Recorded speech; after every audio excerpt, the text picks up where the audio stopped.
Our tour through the ancient Egypt has led us to Tel El Amarna. That is its contemporary Arabic name.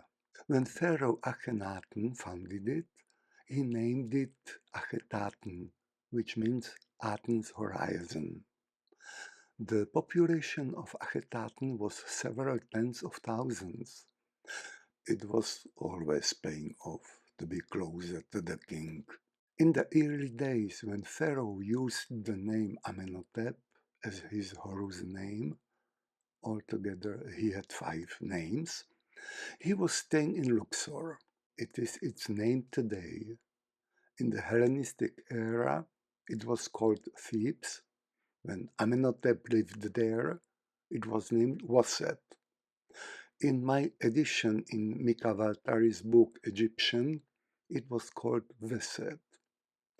By the way, I strongly recommend this book to your attention if you have not read it yet. There was a strong cult of god Amun in Waset. First, Amenhotep IV just started even more promoting the original minor son god Aten, who has already earned some popularity under Amenhotep III. Interestingly, there was already an established sun god in the Lower Egypt named Ra. Don't ask me, please, what's the difference between those two gods? Perhaps Aten can be characterized as more physical entity, while Ra was more metaphysical, but I'm not expert in the Egyptian theology.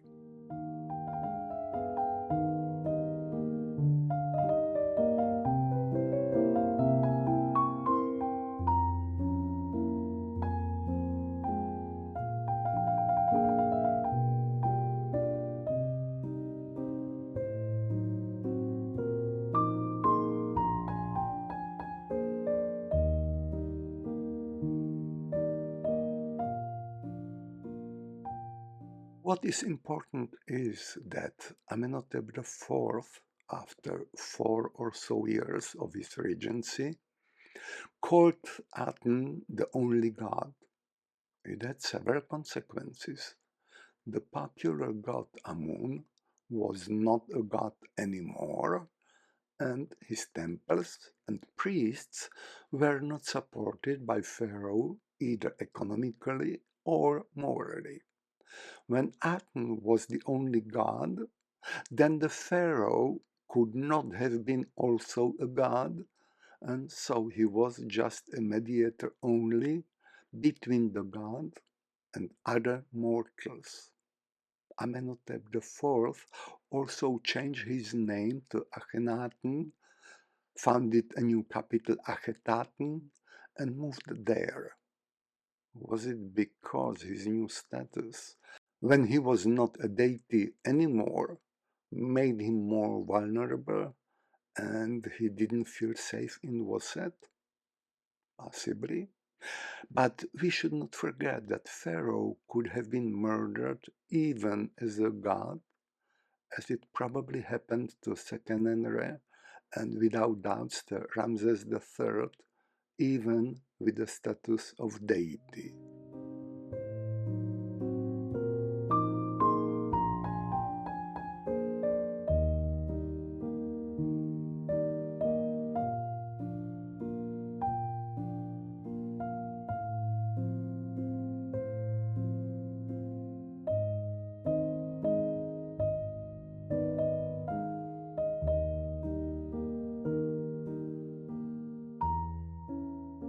Probably you haven't missed statue of Amenhotep IV, where he wasn't portrayed like a muscularly athlete, but rather like an effeminate butterball with elongated face.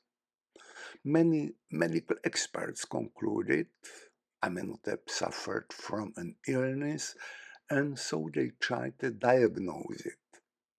It doesn't surprise that there were significant differences in their conclusions. A few years later, already as Akhenaten, the pharaoh was depicted in a standard way. Does it mean there was more artistic freedom in his early days? Or were the artists and sculptors warned about their responsibility and the new style differed a bit from the reality? When Akhenaten died after 17 years of his ruling, he was buried in the tomb he built in the royal wadi, not far from Akhetaten. Later, his mummy was moved to the traditional royal necropolis in the Valley of the Kings.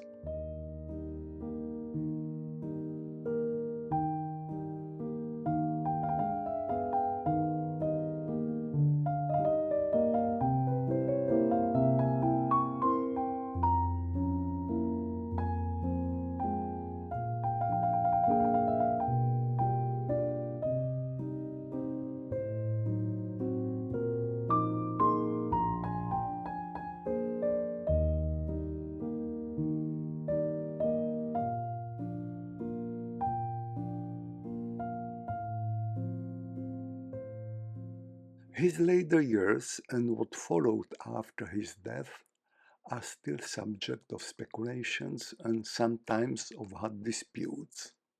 For about a year, Akhenaten had a co-regent, Smenkhare, his son-in-law, or brother.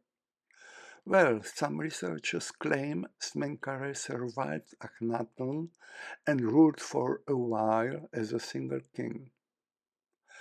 Before later Tutankhamun became a pharaoh, the Egypt was ruled by Neferu-Aten. Who was he? Perhaps Akhenaten's wife Nefertiti, perhaps his daughter Meritaten. When little Tutankhaten took Egypt's throne, he changed his name to Tutankhamun, returned back to Waset, and brought back all the old deities, including mighty Amun. When he was about 18, he broke his leg and died, perhaps because of sepsis. For many years, there have been speculations that he was murdered with a poison, with a dagger. Not likely. But was his broken leg just a mishap?